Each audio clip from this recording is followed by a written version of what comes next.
Praise the Lord. Hallelujah. പത്രോസിന്റെ ലേഖനം വളരെ പ്രാധാന്യമർഹിക്കുന്ന ഒരു ലേഖനമാണ്. The letter of Peter is a proclamation of the importance and significance. ഒന്നാമത്തെ ഒരു കാരണം എന്ന് ചോദിച്ചാൽ, ഒന്നാം നൂറ്റാണ്ടിൽ നീറോയുടെ കാലത്ത്, ഡൊമീഷ്യന്റെ കാലത്ത്, ആ കാലഘട്ടങ്ങളിൽ ക്രൈസ്തവ സഭ വലിയ പീഡനങ്ങളിലൂടെ കടന്നു പോകാനിടയായി തീർന്നു. The reason for that is that during the time of the Emperor Nero, the Church of Christ went through many persecutions. പീഡനങ്ങളിലൂടെ കടന്നുപോയ സഭയെ അവരെ ഉറപ്പിക്കുവാൻ എഴുതപ്പെട്ട ലേഖനമാണ് പത്രോസിന്റെ 1-2 ലേഖനങ്ങൾ. The first and the second letter of Peter are letters that were sent to the church that was going through many persecutions in order to strengthen and establish them. ഒന്നാമത്തെ പത്രോസിന്റെ ലേഖനത്തിൽ തന്നെ കഷ്ടത എന്ന പദം 16 പ്രാവശ്യം നമുക്ക് കാണുവാൻ കഴിയുന്നുണ്ട്. The word adversity is found 14 times in the very first, 16 times in the very first letter of 1 Peter. എന്നാൽ ഈ അധ്യായങ്ങളുടെ പ്രധാന പ്രതിപാദ്യ വിഷയം verse number 1, verse number 3 ആണ്. അവിടെ ഒരു പദമുണ്ട്, നമ്മെ ജീവനുള്ള പ്രത്യാശയ്ക്കായി അവൻ നമ്മെ വിളിച്ചിരിക്കുന്നു എന്നാണ്. The most important significant point of this letter is in verse 3 that he has called us for a glorious hope. Yes, living hope, glorious hope. Praise the Lord. കഷ്ടതയുടെ നടുവിൽ ദൈവം നമ്മെ ജീവനുള്ള പ്രത്യാശയ്ക്കായി ദൈവം നമ്മെ വിളിച്ചിരിക്കുന്നു. God has called us for a living hope in the midst of adversities. ഒന്നാം നൂറ്റാണ്ടിൽ Nero സ്തോത്രം റോമ ഭരിച്ചുകൊണ്ടിരിക്കുന്ന കാലഘട്ടത്തിൽ, During the first century when Nero was the emperor ruling the land, നീറോയുടെ പ്രത്യേകത, നീറോ ശില്പകലയോട് വളരെ പ്രാമുഖ്യമുള്ള ഒരു വ്യക്തിയായിരുന്നു. The uniqueness of Nero was that he was very interested in artistic things. എന്നാൽ Nero തന്റെ മട്ടുപ്പാവിൽ നിന്ന് റോമ നഗരത്തെ നോക്കുമ്പോൾ അനേക ചേരികൾ ആ നഗരത്തിലുണ്ടായിരുന്നു. And when he was looking into other nations outside of the region of Rome, he was able to find many sculptors. Yes, ചേരികൾ, the gullies, the colonies, slums. Yes. Nero എന്ന് പറയുന്ന ഈ വ്യക്തിക്ക് അതുകൊണ്ട് തന്നെ റോമ നഗരത്തെ പുതുക്കി പണിയുന്നത് ഭയങ്കര ആഗ്രഹമായിരുന്നു. And so because he saw many of these impoverished slums, he had a great desire to develop the land within the എന്നാൽ പുതുക്കി പണിയുക എന്ന് പറയുന്നത് സ്വാഭാവികമായിട്ടും അത് ലളിതമായ ഒരു കാര്യമല്ല. കാര്യം, അനേക ആയിരക്കണക്കിന് മനുഷ്യർ ഈ നഗരത്തിൽ, റോമ നഗരത്തിൽ പാർക്കുകയാണ്, ഈ കോളനികളിൽ, ഈ സ്ലമ്മുകളിൽ പാർക്കുകയാണ്. But to renovate these colonies in Rome was no easy task because many thousands of people are living in these lands. When this was going on, one of his wives gave him some counsel. This woman said that there is a group of people living in the city of Rome and they are called Christians.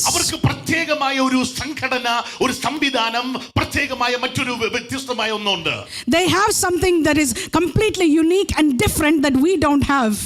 അത് മാത്രമല്ല, അവർ പ്രസംഗത്തിൽ സാധാരണ പറയാറുണ്ട്, ഭൂമിയിൽ ദൈവം ന്യായവിധി അയക്കാൻ പോകുകയാണെന്ന്. And not only that, this group of Christians are often preaching that there will be a judgment on the earth. അപ്പോൾ ഭൂമിയിൽ തീ കൊണ്ട് ന്യായവിധി അയക്കുമെന്ന് ഇവർ പ്രസംഗിക്കുന്നത് ഞാൻ കേട്ടിട്ടുണ്ട്. And she said, I have heard these Christians preach that God will judge the earth by fire. അതുകൊണ്ട് അല്ലയോ മഹാരാജാവേ, നിങ്ങൾ റോമ നഗരത്തെ തീ കൊണ്ടങ്ങ് നശിപ്പിക്കുക, എന്നിട്ട് നമുക്ക് ഇവരുടെ പേര് കുറ്റം ചെയ്ത് ഇവരുടെ മേൽ നമുക്ക് അവരുടെ മേൽ നമുക്ക് ഇതിനെ കൊള്ളിക്കാം. And so she said, go ahead and light the entire city with fire and set the city on fire, and we can place the blame of the fiery destruction on the group of these Christians.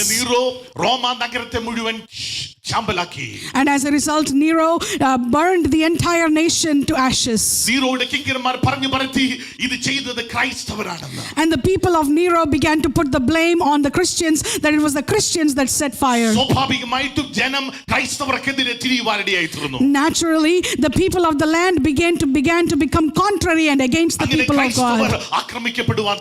And so they began to be attacked as Christians. And people began to enter into martyrdom and dying because of the persecution.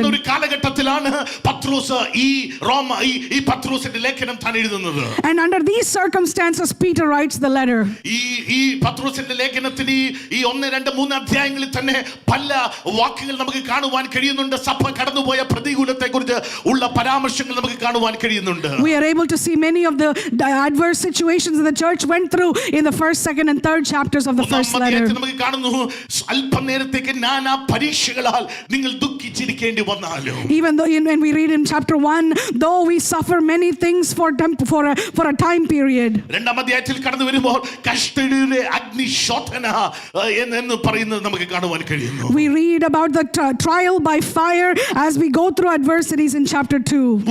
മൂന്നാം അധ്യായത്തിലേക്ക് കടന്നു വരുമ്പോൾ ക്രിസ്ത്യാനിയായി കഷ്ടം സഹിക്കേണ്ടി വന്നാലും ലജ്ജിക്കരുത് നമുക്ക് കാണുവാൻ കഴിയുന്നു. And we see in chapter 3 that we don't need to be ashamed when we go through persecution as Christians. അവിടെ തന്നെ കാണുന്നു ശകാരിച്ചിട്ട് ശകാരിക്കാതെയും കഷ്ടം അനുഭവിച്ചിട്ട് ഭീഷണി പറയാതെയും ന്യായമായി വിധിക്കുന്നവന്റെ കയ്യിൽ കാര്യം ഫലമേൽപ്പിക്കണമെന്ന്. We see that we must surrender to the hand of the Lord who is the judge of all the earth as we go through suffering without being ashamed of our sufferings. Praise the Lord. മൂന്നാം അധ്യായം നാലാം അധ്യായത്തിലേക്ക് കടന്നു വരുമ്പോൾ അല്പകാലത്തേക്ക് കഷ്ടം സഹിക്കണമെന്ന് വീണ്ടും നമുക്ക് കാണുവാൻ കഴിയുകയാണ്. And we read in chapter 4 that we must endure suffering for a time period. അപ്പോൾ ഈ ലേഖനം എഴുതിയത് റോമിൽ ചിതറി പാർക്കുന്ന കഷ്ടത അനുഭവിക്കുന്ന ഒരു ക്രൈസ്തവ സഭയ്ക്ക് വേണ്ടിയാണ്. And so this letter is being written to the Christian church, the church of Christ that is going through much adversity. നമ്മൾ ഈ പുസ്തകത്തിന്റെ ഒന്നാമത്തെ വാക്യത്തിൽ ഇപ്രകാരം വായിച്ചു, ഇത് ആർക്ക് വേണ്ടി എഴുതി? യേശുക്രിസ്തുവിന്റെ അപ്പോസ്തലനായ പത്രോസ് പൊന്തോസിലും ഗലാത്യയിലും കപ്പദോക്കിയയിലും ആസിയയിലും ബിദുനിയിലും ചിതറി പാർക്കുന്ന പരദേശികൾക്ക്. And we read in verse 1, Peter was an apostle of Jesus as he writes to the strangers scattered throughout Pontus, Galatia, Cappadocia. They were strangers that were scattered through the land. സ്വന്തം സ്ഥലം നഷ്ടപ്പെട്ടവർ, അല്ലെങ്കിൽ അവരുടെ വസ്തുവകൾ നഷ്ടപ്പെട്ടവർ, അങ്ങനെ നാനാവിധ പരീക്ഷണങ്ങളുടെ കഷ്ടങ്ങളിലൂടെ കടന്നുപോയിക്കൊണ്ട് ചിതറിപ്പോയ ഒരു കൂട്ടത്തെ കുറിച്ചാണ് ഇവിടെ കാണുവാൻ കഴിയുന്നത്. We see a group of people that have been scattered, having lost their homeland, having lost their own things, and having experienced much adversity. കാലഘട്ടത്തിലെ ഒന്നാം നൂറ്റാണ്ടിലെ ക്രൈസ്തവർ കടന്നുപോയ പരീക്ഷണങ്ങളെ കുറിച്ച് ഇന്ന് പകൽ ഞാൻ പറയുവാൻ പോയ സമയങ്ങൾ പോകും. I will lose my time if I explain to you all the adversities that the scattered people went through. മണ്ണിലേക്ക് ഒരു മനുഷ്യനെ താഴ്ത്തി വെച്ചിട്ട് മണ്ണിട്ട് മൂടുവാൻ തുടങ്ങുമ്പോൾ ചോദിക്കൂ, നീ ഇപ്പോൾ യേശുവിനെ തള്ളി പറഞ്ഞാൽ നിന്നെ ഇപ്പോൾ വിടുവിക്കാം, അല്ലെങ്കിൽ ജീവനോടെ അവനെ കുഴിച്ചു മൂടുമായിരുന്നു. As they were burying people alive into the ground, in that last moment they would ask him, if you are ready to deny Jesus, we will save your life, as they were ready to bury him alive. Even പോളികാർപ്പിന്റെ അനുഭവം നമ്മൾ കേട്ടിട്ടുണ്ട്. 86 വയസ്സുള്ള പടുവൃദ്ധനായ പോളികാർപ്പിനെ ഒരു സ്റ്റേക്കിൽ വരിഞ്ഞു കെട്ടിയതിനു ശേഷം തടി കഷണങ്ങൾ കൊണ്ട് നിരത്തിയതിനു ശേഷം തീ കത്തിക്കുന്ന മുൻപ് അവനോട് ചോദിച്ചു, ഓ പോളികാർപ്പേ, ഇപ്പോൾ നീ യേശുവിനെ തള്ളി പറഞ്ഞാൽ നിനക്ക് സ്വാതന്ത്ര്യമായിട്ട് ഇപ്പോൾ ഇവിടുന്ന് പോകാം, അല്ലെങ്കിൽ ഇപ്പോൾ നിന്നെ ചുട്ടുകരിക്കും. They were asking Polycarp, the man of God, as they were about to light him alive on fire, Polycarp, are you ready to deny Jesus? If you do, we will save you from being burned alive. Polycarp പറഞ്ഞ മറുപടി ഉണ്ട്. Last 86 I serve Christ, he has done no wrong to me, then how can I blaspheme against my king and my savior? Amen. Polycarp's response was, കഴിഞ്ഞ 86 വർഷങ്ങളായിട്ട് ഞാൻ കർത്താവിനെ സേവിച്ചു, കർത്താവ് എന്നെ കൈവിട്ടില്ല, എന്നെ കൈവിടാത്ത ദൈവത്തെ ഞാൻ എങ്ങനെ തള്ളി പറയുമെന്ന്. ഒന്നാം നൂറ്റാണ്ടിലെ സഭ അതുപോലുള്ള പ്രതികൂലങ്ങളിലൂടെ കടന്നുപോയത്. And the first century church went through such adversities. ജീവനുള്ള വിശുദ്ധന്റെ ശരീരത്തെ മരിച്ചുപോയ ശവശരീരവുമായിട്ട് വലിഞ്ഞു കെട്ടിയിട്ട് മൺകൂനയിലേക്ക് അല്ലെങ്കിൽ ദുർഗന്ധം വമിക്കുന്ന സ്ഥലത്തേക്ക് എറിഞ്ഞു കളയും. And they would take the corpses of the persecuted church and they would discard it like it was trash basically. ശവശരീരത്തിൽ നിന്ന് വമിക്കുന്ന പുഴുക്കള് കൃമികള് ഈ ശരീരത്തിലേക്ക് ജീവനോടെ പ്രവേശിച്ചിട്ട് അവന്റെ ആന്തരിക അവയവങ്ങൾ പോലും ക്രമേണ അതിന്റെ ജീവൻ അസ്തമിച്ചു പോകുന്ന അതുപോലുള്ള അനുഭവങ്ങൾ. And they would take the maggots from these corpses and they would place it on people who are alive so that the maggots can basically consume them as they are alive. മാത്രമല്ല തോലിനകത്തേക്ക് വിശുദ്ധനെ വരിഞ്ഞു കെട്ടി ആ കയറുകൊണ്ട് ബന്ധിച്ചിട്ട് ഈ തോലിനെ വെയിലത്തേക്ക് വലിച്ചെറിയും. And they would de-skin a living human being and they would toss that skin aside. തോല് കുറെ കഴിയുമ്പോൾ ഇത് ചുരുങ്ങുകയും ഇത് വികസിക്കുകയും ചെയ്യും. And that skin will eventually shrink and become gnarly. തോലിങ്ങനെ ചുരുങ്ങുകയും വികസിക്കുകയും ചെയ്യുമ്പോൾ അകത്തിരിക്കുന്ന വിശുദ്ധന്റെ ശരീരം അതങ്ങനെ പൊട്ടിപ്പോകും. പോവാനിടയായി തീരും. And as the skin began to shrink, the body, the flesh of the soft tissue of that man would swell and burst open. അതുപോലെ Roman കൊളോസിയത്തില് ഈ Roman നഗരത്തിലെ ജനം അവിടെ കടന്നു വന്നിരിക്കുമ്പോൾ ആഴ്ചകളായിട്ട് ഭക്ഷണം കൊടുക്കാത്ത വന്യമൃഗങ്ങളെ കൂട്ടിൽ നിന്ന് പറഞ്ഞു വിടുമ്പോൾ വിശുദ്ധന്മാരെ ഈ കൊളോസിയത്തിനകത്തേക്ക് പറഞ്ഞു വിട്ട് വന്യമൃഗങ്ങൾ അവരെ ജീവനോടെ തിന്നുകളയുമായിരുന്നു. In the same way, they would bring the people of God into the Colosseum in Rome, and they would release wild beasts that were starved for weeks together, so that the beasts could eat the men and women of God alive. അങ്ങനെ ജീവനോടെ തിന്നുകളയുന്ന ശരീരത്തെ കണ്ട് അട്ടഹസിക്കുന്ന ഒരു വലിയ കൂട്ടം അവിടെ ഉണ്ടായിരുന്നു. And there was a great number of people who would celebrate the consumption of living human beings being eaten by wild beasts. മാത്രമല്ല റോമ നഗരത്തെ അന്ന് പ്രകാശിപ്പിക്കുന്ന പല ദീപശിഖകളും മനുഷ്യനെ വരിഞ്ഞു കെട്ടി അല്ലെങ്കിൽ വിശുദ്ധന്റെ ശരീരത്തെ വരിഞ്ഞു കെട്ടി അവനെ തീ കൊളുത്തി അവിടുത്തെ റോമൻ നഗരത്തെ അത് പ്രകാശിപ്പിച്ചുകൊണ്ടിരുന്ന ആ കാലഘട്ടത്തിൽ they would hang people on the lampstands along the streets of Rome, and they would light these men and women alive to become light burning sources, fuel for the light sources. അതുകൊണ്ടാണ് പത്രോസ് ഇവിടെ പറയുന്നത് ഇതാ സ്തോത്രം പൊന്തോസിലും ഗലാത്യയിലും കപ്പദോക്കിയിലും ആസിയയിലും ബിഥുനിയിലും ചിതറി പാർക്കുന്ന പരദേശികളായ മക്കൾ. And that's why Peter calls them scattered people, who are strangers that have been scattered throughout Pontus, Galatia, Cappadocia, Asia and Bithynia. പരദേശികളുടെ പ്രത്യേകത എന്താണ്? What is the uniqueness of strangers? പരദേശികൾക്ക് പേരില്ല, പ്രശസ്തിയില്ല, നാമമില്ല, കുടുംബമില്ല, അവർക്ക് പറയാൻ ഒന്നും തന്നെ ഇല്ല. Strangers are nameless, they are homeless, they have no place, and they have nothing that they can claim hold of. നമുക്കറിയാം കേരളത്തിലൊക്കെ പരദേശികളായ ബംഗാളികളൊക്കെ പാർക്കുന്നത് നമുക്കറിയാം. We know there are some Bengalis that are living as foreigners in Kerala. നമ്മുടെ മലയാളികളുടെ attitude നമുക്കറിയാം. We know the attitude of the Malayalis towards them.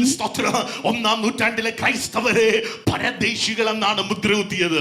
And if that is the case, the first century Christians were labeled as strangers. Praise the Lord. കർത്താവിന്റെ അടിച്ചാക്കോയിലൂടെ പറഞ്ഞതുപോലെ ഒന്നാം നൂറ്റാണ്ടിലെ ക്രൈസ്തവൻ അവൻ ക്രൈസ്തവനായി തുടർന്നത് അവൻ വില കൊടുത്താണ്. And Pastor mentioned earlier that a Christian led his Christian life having paid a price for that life. സമയത്തും അവന്റെ ജീവൻ നഷ്ടപ്പെടാം. Anytime you can lose your life. സമയത്തും അവന്റെ കുടുംബം നഷ്ടപ്പെടാം. Anytime you can lose your family. അവന്റെ സകലവും നഷ്ടപ്പെട്ടു പോകാം. At any moment he can lose everything. ലോകം അവനെ പരദേശി എന്ന് ചിതറി പാർക്കുന്നവനുമാണ് പേര് കൊടുത്തത്. And the world gave him the title of a scattered stranger. എന്നാൽ അതേ സമയത്ത് ഒന്നാം അധ്യായത്തിന്റെ ഒന്നാമത്തെ വാക്യം ഇംഗ്ലീഷിൽ അവിടെ മറ്റൊരു പദം ദൈവം ക്രൈസ്തവനെ വിളിക്കുന്ന ഒരു പേര് അവിടെ കാണുന്നുണ്ട്. അതെന്താന്ന് ചോദിച്ചാൽ വൃദ്ധന്മാർ. At the same time, there is a title being given to the church in that same verse. These are the saints of God. Elected എന്നാണ് ഇതിന്റെ ട്രാൻസ്ലേഷനിൽ കാണുന്നത്. These are the elected people of God. Saints എന്ന് മറ്റൊരു translation കാണുവാൻ കഴിയുന്നുണ്ട്. Praise the Lord. അങ്ങനെയാണെങ്കിൽ ലോകം നമ്മെ ത്യജിക്കപ്പെട്ടവരെന്ന്, തിരസ്കരിക്കപ്പെട്ടവരെന്ന്, ചിതറി പാർക്കുന്നവരെന്ന്, പരദേശികളെന്ന് മുദ്ര കുത്തുമ്പോൾ സ്വർഗ്ഗത്തിലെ അപ്പൻ നമ്മെ a stranger, a scattered people is giving you are the elected chosen saints of God. Praise the Lord. ഒന്നാം നൂറ്റാണ്ടിലെ സഭയെ ഉറപ്പിച്ചു നിർത്തുവാൻ ആ ഒറ്റ പദം മതിയായിരുന്നു. And that one single title was enough to establish and strengthen the first century church. പ്രതികൂലത്തിലൂടെ ആരെങ്കിലും കടന്നു പോകുന്നെങ്കിൽ ദൈവാത്മാവ് നിന്നെ നോക്കി വിളിക്കുന്ന പദമാണ് നീ ദൈവത്തിന്റെ വൃദ്ധനാണ്, ദൈവത്തിന്റെ വൃദ്ധയാണ്. And if you're going through any suffering this morning, there is a title that God is calling you this morning. He calls you the elected chosen one. Praise the Lord. Elected എന്ന് പറഞ്ഞാൽ എന്താ അർത്ഥം? Elected എന്ന് പറഞ്ഞാൽ ഒരു കൂട്ടത്തിന്റെ നടുവിൽ നിന്ന് അതിൽ വേണ്ട ഒരു കൂട്ടത്തെ മാറ്റി തിരഞ്ഞെടുക്കുന്നതിനെയാണ് ഇലക്ഷൻ എന്ന് പറയുന്നത്. Election is a process by which a single person is chosen out of a group of people. അങ്ങനെയാണെങ്കിൽ 700 കോടി ജനം ഈ ഭൂമിയിൽ ഉണ്ടെങ്കിൽ 720 ബില്യൺ കോടി ജനത്തിന്റെ നടുവിൽ ദൈവം അതിന്റെ നടുവിൽ നിന്ന് ഒരു ജനത്തെ ഇലക്ട് ചെയ്തു ദൈവം മാറ്റി നിർത്തി റോയൽ പ്രീസ്റ്റ്ഹുഡ് ആക്കി.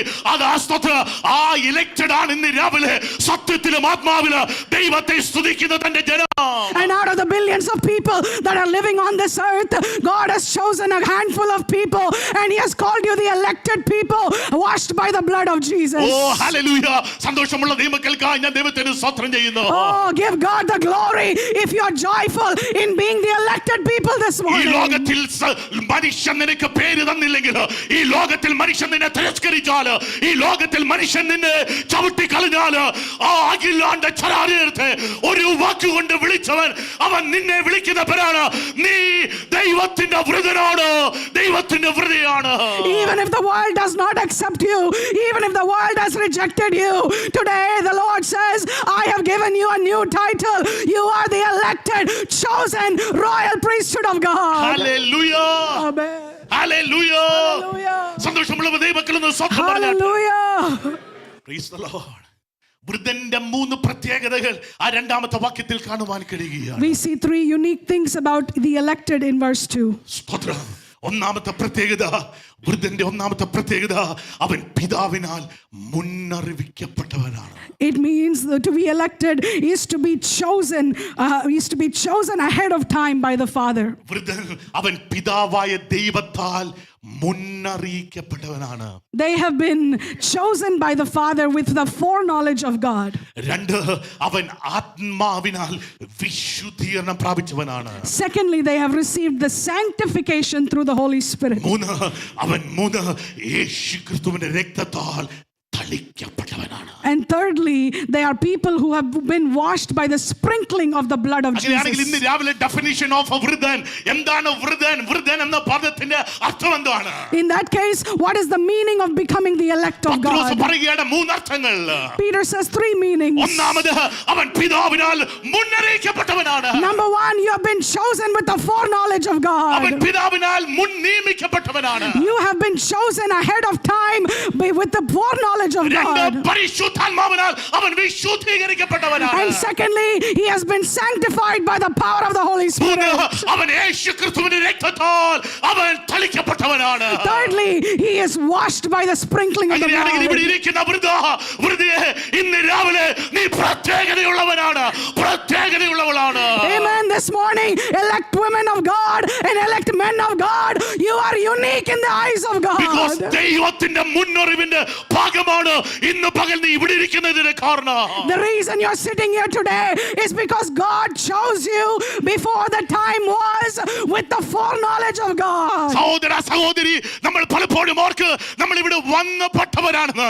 എന്നാൽ ഇന്ന് പകൽ വിശുദ്ധന്മാരുടെ ഈ സംഘത്തിൽ നിന്നെ ഇരുത്തിയിരിക്കുന്ന ദൈവത്തിന്റെ മുന്നറിവിന്റെ ഭാഗമായിട്ടാണ്.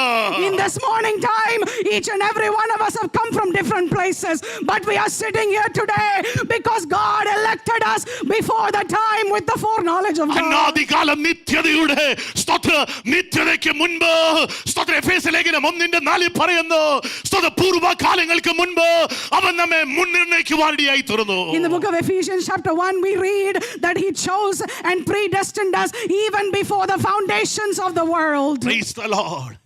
മുന്നറിവെന്ന പദം theologically it's a very difficult padamana. Amen. When we talk about foreknowledge, it's a difficult theological term. Praise the Lord. വിശദീകരിക്കുവാൻ വളരെ ബുദ്ധിമുട്ടുള്ള പദമാണ്. And it's a term that's difficult to elaborate. Generation after generation കാൽവിനിസവും ആർമേനിയസും തമ്മിൽ വലിയ മത്സരം നടന്നുകൊണ്ടിരിക്കുന്ന ഒരു പദമാണ്. And it's a term over which much quarreling and debate has taken place between the Armenians and the Calvinists. സാധാരണക്കാർക്ക് മനസ്സിലാകാനുള്ള ഒരു ഭാഷ ലളിതമായിട്ട് ഞാൻ ഇങ്ങനെ പറയാം. But let me put it to you in simple man's terms. യോഹന്നാന്റെ സുവിശേഷം 4-ാം അധ്യായം ഇന്നലെ ആരാ പ്രസംഗിച്ചേ? സ്തോത്രം. ഡേവിഡ് അല്ലേ? Praise the Lord. ഇവിടെ പ്രസംഗിച്ചപ്പോൾ സ്തോത്രം അവിടെ ഒരു ശമര്യക്കാരി സ്ത്രീയുടെ കാര്യം പറഞ്ഞു. Where yesterday evening brother David preached about the Samaritan woman by the well in John 4. ശമര്യക്കാരി സ്ത്രീ, പാപിനിയായ സ്ത്രീ, സ്തോത്രം, 5 ഭർത്താക്കന്മാരുള്ള സ്ത്രീ, ഉച്ചയ്ക്ക് മാത്രം വെള്ളം പിടിക്കാൻ വരുന്ന സ്ത്രീ. This was a woman who lived a sinful life, a woman who is ashamed and would only come out during the noon time to get her water. എന്നാൽ അവൾ ഉച്ചയ്ക്ക് വെള്ളം പിടിക്കാൻ സ്തോത്രം വരുമെന്നറിയാവുന്ന മുന്നറിവുള്ള ഒരുത്തൻ ഇതാ പ്രൈസ് ദി ലോർഡ് കിണറിന്റെ കരയിൽ സ്തോത്രം ഇവൾക്ക് വേണ്ടി കാത്തിരിക്കുക. ഒരുക്കിയിരിക്കുകയാണ്. But there was a God who had the foreknowledge that she would come at that particular time by the well and was waiting for അതിന്റെ her. പേരാണ് മുന്നറിവ്. That is what foreknowledge means. Praise the Lord. നദനിയിൽ പറയുന്നുണ്ട്, നീ അത്തിയുടെ കീഴിലായിരുന്നപ്പോൾ ഞാൻ നിന്നെ കണ്ടതാണ്. And God spoke to Nathanael and said, while you were sitting under the tree and even before that I knew of you. ഓ സ്തോത്രം. Praise the Lord. സക്കായസ് സ്തോത്രം കാട്ടത്തിയുടെ മരത്തിന്റെ മുകളിൽ സ്തോത്രം യേശുവിനെ ഒന്ന് കാണുവാൻ അവൻ കാട്ടത്തിയുടെ മരത്തിൽ നിൽക്കുമ്പോൾ യേശു അവനോട് പറയാണ്, സക്കായ നീ ഇറങ്ങി വരാ, ഇന്ന് രാത്രിയിൽ ഞാൻ നിന്റെ വീട്ടിൽ വിശ്രമിക്കാൻ ആഗ്രഹിക്കുകയാണ്. God spoke to Zacchaeus and said, even before you'd climbed the sycamore tree, Zacchaeus, I saw you on that tree and today I must come sup with you. അതിന്റെ പേരാണ് മുന്നറിവ്. And that is what പേരാണ് മുന്നറിവ്. foreknowledge is. ഇന്ന് രാവിലെ ഏതൊക്കെയോ കാട്ടത്തി മരത്തിന് മുകളിൽ, ഏതൊക്കെയോ കിണറിന്റെ കരയിൽ, ഏതൊക്കെയോ അത്തിയുടെ കീഴിൽ ഇരുന്നവനെയും ദൈവം വിളിച്ചു വേർതിരിച്ച് വിശുദ്ധന്മാരുടെ പന്തിയിൽ ഇരുത്തതിനെ വിളിക്കുന്ന പദമാണ് മുന്നറിവ്. സന്തോഷത്തോടെ കർത്താവിന് സ്വന്തം Foreknowledge പറഞ്ഞാൽ is when God saw that you were on some tree going through some situation and he saw it ahead of time and he saw you in the midst of it. Hallelujah. Hallelujah. Praise the Lord. പിതാവിനാൽ മുന്നറിയിക്കപ്പെട്ടവൻ. We are people who were chosen by God with the foreknowledge of God. ആത്മാവിനാൽ വിശുദ്ധീകരണം പ്രാപിച്ചവൻ. We have been sanctified by the Spirit of God. Praise the Lord. ഒറ്റ പദം ഒന്ന് തൊടാം. One term I'm going to touch on. ആത്മാവിനാൽ വിശുദ്ധീകരണം പ്രാപിച്ചവൻ. People who are sanctified by the Spirit. യോഹന്നാന്റെ സുവിശേഷം 8-ാം അധ്യായത്തിലേക്ക് കടന്നു വരുമ്പോൾ When you come to the Gospel of John chapter 8, അവിടെ ഇതാ ഒരു സ്ത്രീയെ കല്ലെറിയുവാൻ ഒരു വലിയ കൂട്ടം പുരുഷാരം നിൽക്കുകയാണ്. there is a great multitude ready to stone a woman. അവരെല്ലാം കയ്യിൽ കല്ലുണ്ട്. They all have stones in their hands. ഏത് സെക്കൻഡിലും അവരുടെ ശരീരത്തിൽ ആ കല്ല് വന്ന് പതിയാം. And at any second, that stone can make contact with her body. എന്നാൽ കർത്താവ് പറഞ്ഞൊരു പദമുണ്ട്, നിങ്ങളിൽ പാപമില്ലാത്തവർ ഇവളെ ആദ്യം കല്ലെറിയട്ടെ. But Jesus said, let he who has no sin cast the first stone. ചില നിമിഷങ്ങൾ കഴിഞ്ഞപ്പോൾ After a few minutes, ഓരോ കല്ലുകളും അവരുടെ കൈകളിൽ നിന്ന് വീണുപോയി. the stones were dropped off of their hands one by one. അവസാനമായി അവളും യേശു മാത്രം ശേഷിച്ചു. And finally, only Jesus and the woman caught in adultery were remaining. യേശുവോട് ചോദിക്കാൻ, നിന്നെ ആരും കല്ലെറിഞ്ഞില്ലേ? And Jesus asked her, woman, has no one stoned you? എന്നിട്ട് യേശുവിനോട് പറയാണ്, ഞാനും നിന്നെ കുറ്റം വിധിക്കുന്നില്ല. And Jesus says, neither do I condemn you. സമാധാനത്തോടെ പോക. Go in peace ഇനി പാപം ചെയ്യരുത്. and sin no more. എന്താ ഞാൻ പറഞ്ഞു വരുന്നത്? What am I trying to tell you? ഈ സ്ത്രീ ചില നിമിഷങ്ങൾക്ക് മുൻപ്, This very woman, just a few minutes prior to this, അവളുടെ ജീവിതം അവസാനിക്കുകയാണെന്ന് അവൾ വിധി എഴുതി. she had decided and judged it upon herself that her life would be ending. എന്നാൽ ദൈവത്തിന്റെ മുൻനിർണയം അവളുടെ മേൽ ഉണ്ടായിരുന്നത് കൊണ്ട് ഒരു കല്ലും അവളുടെ മേൽ പതിയുവാൻ ദൈവം ആത്മാവ് ഇടവരുത്തിയില്ല. But because God had decided and destined that it would not be the last day of her life, not a single stone touched her body that day. ഇന്ന് രാവിലെ വിശുദ്ധൻ എന്ന പദവിയിൽ നീ ഇന്ന് രാവിലെ ഇരിക്കുമ്പോൾ, Even as you sit here in the position of the sanctified person, ദൈവം അനുവദിക്കാതെ, without the permission of God, ഒരു കല്ലും നിന്റെ ശരീരത്തിൽ തൊടുവാൻ സ്വർഗം അനുവദിക്കില്ല. God, heaven will not permit a single stone to come and attack your body without the permission of God. ഒരു ചിന്ത കൂടെ ഞാൻ അതിനോട് കൂട്ടി പറയട്ടെ. Let me add one more thing to that. ഈ സമയത്ത് യേശു എന്തോ എഴുതിക്കൊണ്ടിരുന്നെന്ന് നമ്മൾ വായിക്കുന്നത്. We read that Jesus was writing something on the ground at that Yeshu time. എന്തായിരിക്കും എഴുതിയത്? What might he have been writing? എന്റെ ചിന്തയിൽ ഞാൻ പറയാം. In my thought, I imagine this. ഇന്നലെ വരെ പാപിനിയായ ഈ സ്ത്രീ, This woman who has been a sinful woman until yesterday, അവളെ ആത്മാവിൽ വിശുദ്ധീകരിക്കുന്ന വിശുദ്ധിയാ എഴുതിയത്. And Jesus was rewriting her name as the sanctified in the spirit person on that day. ഇന്നലെ വരെ അവൾ അശുദ്ധിയായിരുന്നു. Until yesterday, she was not sanctified. ഇന്നലെ വരെ അവൾ സ്തോത്ര തിന്മ ചെയ്തവളാണ്. Until yesterday, she was a woman of ഇന്നലെ വരെ wickedness. അവൾ പാപിനിയായിരുന്നു. Until yesterday, she was a sinful woman. എന്നാൽ അവളുടെ സകല പാപത്തെയും യേശു മായിച്ച് അവിടെ മേൽ എഴുതി, നീ ദൈവത്താൽ വിശുദ്ധ.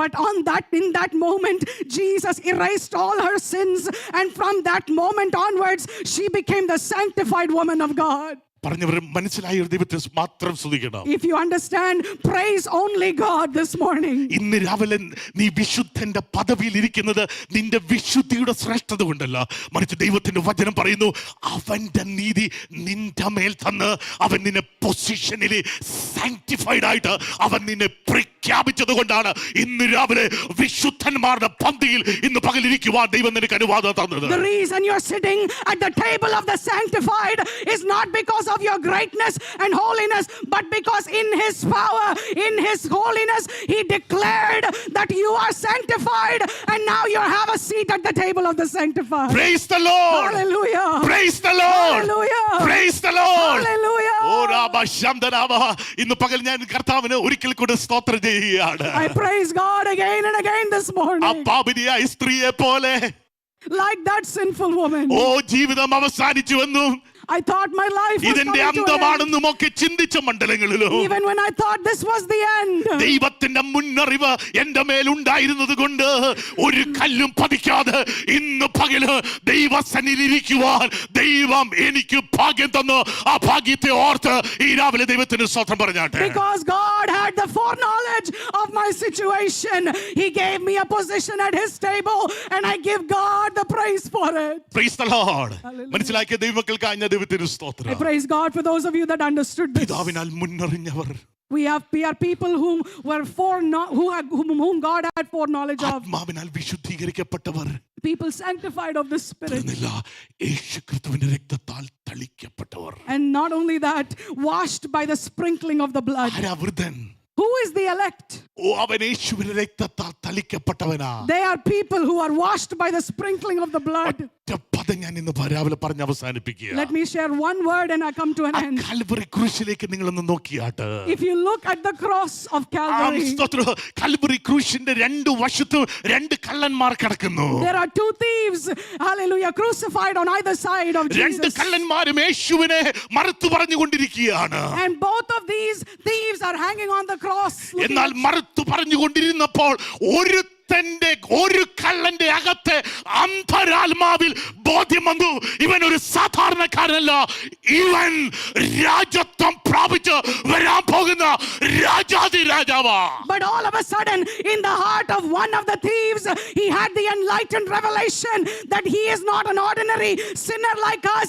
This is the King of Kings who has come to save the world. അവനപ്പോൾ ക്രൂശിക്കണതുകൊണ്ട് അവൻ ഒറ്റ നിലവിളിച്ചത് ഇങ്ങനെയാണ്, ഓ രാജാവേ, നീ രാജത്വം പ്രാപിച്ച് നീ മടങ്ങി വരുമ്പോൾ അടിയനെ കൂടെ ഒന്ന് ഓർക്കണമേ. And this king had the realization, this is the king that is to come, and he pleads to Jesus and says, Jesus, when you come back in your glory, remember thy servant. കർത്താവ് പറഞ്ഞ മറുപടി നമുക്കറിയാം. കർത്താവ് എന്താ പറഞ്ഞത്? ഞാൻ നിന്നെ ഓർക്കുകയല്ല. We know the response of Jesus. Jesus didn't say, I will remember you. മറിച്ച് ഞാൻ നിന്നെ കൊണ്ട് പരദീസിലോട്ട് പോകുന്നു. Jesus said, instead, I am taking you with me to paradise. കാര്യം നീ എന്റെ രാജ്യത്തെ അംഗീകരിച്ചത് കൊണ്ട്, ഞാൻ ചൊരിയപ്പെട്ട രക്ത അത് നിനക്ക് വേണ്ടിയായതുകൊണ്ട് ഇന്ന് രാത്രിയിൽ നീ എന്നോടുകൂടെ ആ പരദീസിലിരിക്കും. Because you have accepted my kingdom, and because you have realized that I'm shedding this blood for you, tonight you will be with me in paradise. അങ്ങനെയാണെങ്കിൽ കള്ളന്റെ വിശുദ്ധി ഉണ്ടല്ലോ, അവൻ പരദീസിൽ ചെന്നത് മറിച്ച് യേശുവിന്റെ രക്തത്താൽ അവൻ തളിക്കൽ പ്രാപിച്ചത് കൊണ്ട് അവൻ പരദീസിലെത്തി. It was not because of the holiness of that thief that he entered paradise. It was because of the death and the blood of Jesus that he entered paradise that day. Praise the Lord. Praise the Lord. Hallelujah. അവന് ചെറിയ പ്രാർത്ഥനയായിരുന്നു, കർത്താവേ, നീ രാജത്വം പ്രാപിച്ചു വരുമ്പോൾ എന്നെ ഓർക്കണം. His prayer was simple. When you come back as the king, just remember me in your kingdom. എന്നാൽ കർത്താവ് അവനോട് പറഞ്ഞു, But Jesus tells him, മോനെ നീ My എന്റെ son, കൂടെ പോരെ, just come with me. അപ്പുറത്ത് നമ്മൾ ഒരുമിച്ചായിരിക്കും. We will be together in paradise. ഇന്ന് രാവിലെ ഞാൻ ഇവിടെ അവസാനിപ്പിക്കുക. Let me come to an end here this morning. യേശു ക്രിസ്തുവിന്റെ അപ്പോസ്തലനും The apostle of Jesus, പത്രോസ് പൊന്തിയിലും ഗലാത്തിയിലും കപ്പദോക്കിയിലും ആസിയിലും ബിഥുനിയിലും ചിതറി പാർക്കുന്ന പരദേശികൾ, to the scattered strangers who are scattered through us, Pontus, Galatia, Asia and Bithynia. ലോകം മുഴുവൻ നീ പരദേശി എന്നും ചിതറി പാർക്കുന്നവനെന്നും തിരസ്കരിക്കപ്പെട്ടവനെന്നും പേരില്ലാത്തവനെന്നും നിനക്ക് സ്തോത്രം, ആ ലോകം നിന്നെ വിധി എഴുതുമ്പോൾ, Even as the world has judged you to be a scattered and strangered foreigner in this world, സ്വർഗം നിന്നെ വിളിക്കുക, നീ ദൈവത്തിന്റെ വിശുദ്ധൻ. heaven is calling you. You are the elected saint of God. കാരണം Reason is, ദൈവത്തിന്റെ വൃതനാകാൻ കാരണം the reason we became the elect of God, ദൈവത്തിന്റെ മുന്നറിവിൽ ദൈവം നിന്നെ ഉൾക്കൊള്ളിച്ചു. God included you and accepted you by the foreknowledge that he had of you. രണ്ട് ആത്മാവിനാൽ നിന്നെ വിശുദ്ധീകരിക്കുന്നു. And by his spirit he has sanctified you. മാത്രമല്ല യേശു ക്രിസ്തുവിന്റെ രക്തത്താൽ നിന്നെ തള്ളിച്ചുകൊണ്ടിരിക്കുന്നു. And he has sprinkled you with. As I come to a conclusion of my thoughts, സാധാരണക്കാര് കുഞ്ഞുങ്ങൾ ചില have shared with me in the past. എന്റെ പാസ്റ്റർ പറയുന്നതൊക്കെ സത്യം, പക്ഷേ എനിക്ക് വിശ്വസിക്കാൻ ഞാൻ അത്രയ്ക്ക് എൻ്റെ ലൈഫ് മെസ്സപ്പ് ചെയ്തു. അതുകൊണ്ട് എനിക്കിനി ഒരു പാപമോചന, ഒരു forgiveness of God എനിക്ക് കിട്ടുമെന്ന് എനിക്ക് ഒരു ഉറപ്പുമില്ല. Pastor, everything you say is true, but I have messed up my life to a point where I no longer have the trust or the ability to believe that there will be redemption of my sins. എന്നാൽ ഇന്ന് രാവിലെ ഞാൻ നിങ്ങളോട് ആത്മാവ് വിളിച്ചു പറയാം. But this morning, let me call out to you this morning in the spirit. നിന്റെ അപ്പൻ, നിന്റെ പിതാക്കന്മാർ, പിതാമഹന്മാർ ഈ ഭൂമിയിൽ ഉളവാകുന്നതിന് മുൻപ്, ലോക സ്ഥാപനത്തിന് മുൻപ് ദൈവം നിന്നെ കണ്ടതാ. Even before the foundations of the world, and even before your fathers and forefathers knew you, the Lord says, I knew you. മാത്രമല്ല പരിശുദ്ധാത്മാവ് നിന്നെ വിശുദ്ധീകരിച്ചുകൊണ്ടിരിക്കുകയാണ്. Not only that, the Holy Spirit is sanctifying ഇന്ന് രാവിലെ ഈ you. വചനത്താൽ നീ വിശുദ്ധീകരണം പ്രാപിച്ചുകൊണ്ടിരിക്കുകയാണ്. And you are receiving sanctification by the spoken word അതുകൊണ്ട് of ഇന്ന് രാവിലെ God. കർത്താവിന് പറയാനുള്ളത്, do not sin no more. And there is one thing that the Lord has to say to you this morning: sin no more. മാത്രമല്ല യേശുവിന്റെ രക്തത്താൽ ഓരോ നിമിഷവും തളിക്കൽ പ്രാപിച്ചുകൊണ്ടിരിക്കുകയാണ്. Not only that, each and every minute we are receiving the sprinkling of the blood of Shall we all Jesus. stand up in the presence of God? ദൈവ സാന്നിധ്യത്തിൽ നമുക്ക് എല്ലാവർക്കും എഴുന്നേറ്റ് ഇന്ന് നിൽക്കാം. രാവിലെ എഴുന്നേറ്റ് നിൽക്കുമ്പോൾ ദിവസനെ ഒരിക്കൽ കൂടെ സമർപ്പിച്ചാട്ടെ. As we stand in the presence, let us surrender one more ഈ time. രാവിലെ ഈ ഹോൾ വിട്ട് മടങ്ങുന്നതിന് മുൻപ് ഒരിക്കൽ കൂടെ സമർപ്പിച്ചാട്ടെ. Before we go back from this hall, let there be a surrender in your life. യേശുവിന്റെ രക്തത്താൽ ഒരിക്കൽ കൂടെ ശുദ്ധീകരണം പ്രാപിക്കാം. One more time, let us receive the cleansing by the blood of Jesus. പരിശുദ്ധാത്മാവിനാൽ വിശുദ്ധീകരിക്കപ്പെടാം. To be